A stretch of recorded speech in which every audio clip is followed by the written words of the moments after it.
Halo guys, Assalamualaikum warahmatullahi wabarakatuh. selamat datang di channel YouTube kita, Awas di Belakang. Kenalin, aku Siti Anis.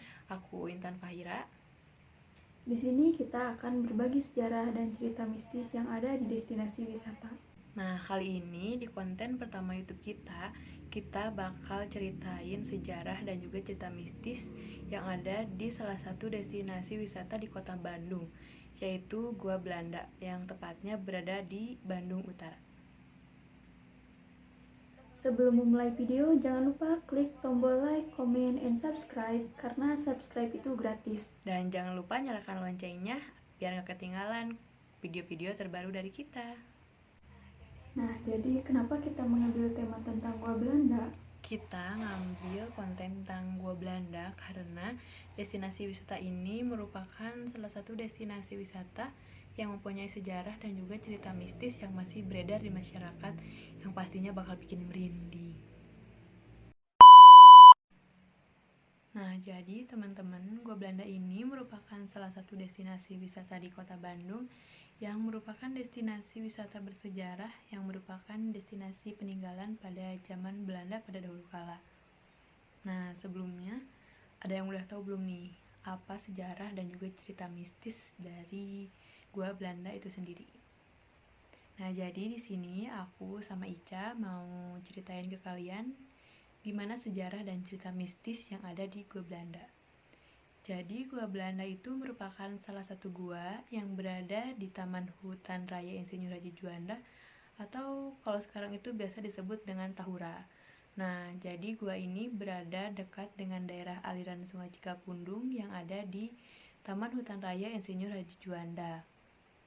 Nah, pada masa pendudukan Belanda zaman dahulu kala, daerah ini dibangun pembangkit listrik tenaga air karena dekat dengan aliran Sungai Cikapundung, yang dimana PLTA ini merupakan PLTA pertama di Indonesia pada tahun 1918, dan dimana terowongan tersebut melewati perbukitan batu pasir tufaan. Pada masa pendudukan Belanda, perbukitan Pekar ini sangat menarik untuk strategi militer karena lokasinya begitu dekat dengan pusat kota Bandung. Menjelang Perang Dunia Kedua pada awal tahun 1941, kegiatan militer Belanda semakin meningkat. Dalam terowongan untuk pembangkit listrik tenaga air, bengkok sepanjang 144 meter dan lebar 1,8 meter. Dibangunlah jaringan goa sebanyak 15 lorong dan 2 pintu masuk, setinggi 3,20 meter. Luas pelaturan yang dipakai, goa seluas 0,6 hektar, dan luas seluruh goa berikut lorongnya adalah 548 meter.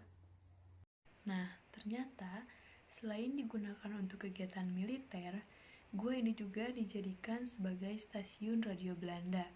Dan pada awal Perang Dunia Kedua, dari stasiun radio inilah Panglima Perang Hindia Belanda yaitu Letnan Jenderal ter Vorten melalui Laksamana Madya Helprich dapat berhubungan dengan Panglima Armada Sekutu Laksamana Muda Karel Dormen untuk mencegah masuknya Angkatan Laut Kerajaan Jepang yang mengangkut sekutu mendarat di Pulau Jawa.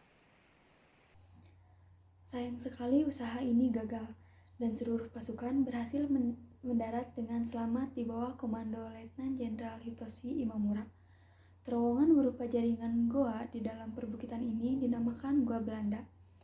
Pada masa kemerdekaan, Gua Belanda ini pernah dipakai atau dimanfaatkan sebagai gudang mesiu oleh tentara Indonesia.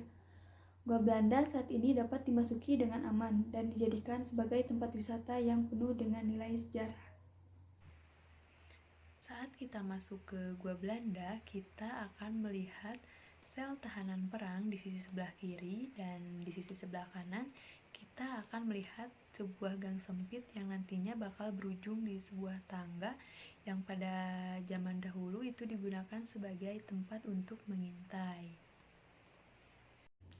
Selain itu juga dari cerita yang turun-temurun, banyaknya tawanan rakyat Indonesia yang meninggal di dalam gua tersebut karena adanya penyiksaan, kelaparan, atau bahkan paksaan untuk bekerja. Nah, selain itu, ternyata ada juga nih mitos ataupun larangan yang ada di gua Belanda. Konon katanya ketika kita ke gua Belanda, kita itu dilarang untuk mengucapkan kata lada, yang dimana lada itu kalau dalam bahasa Sunda itu berarti pedas. Namun ternyata kata lada tersebut berasal dari tokoh masyarakat yang dihormati, yaitu Eyang Lada Wisesa.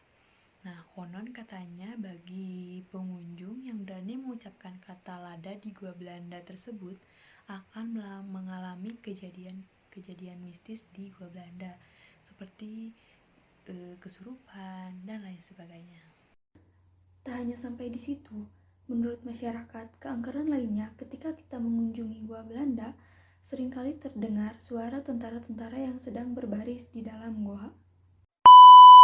Nah, jadi segitu guys sejarah dan cerita mistis yang ada di gua Belanda. Semoga kalian suka dengan konten pertama kita. Support kita terus biar kita makin semangat buat konten-konten selanjutnya. Terima kasih yang udah nonton. Sekali lagi jangan lupa like, comment, and subscribe. Dan jangan lupa nyalakan loncengnya biar ketinggalan video-video kita selanjutnya. Terima kasih. Wassalamualaikum warahmatullahi wabarakatuh.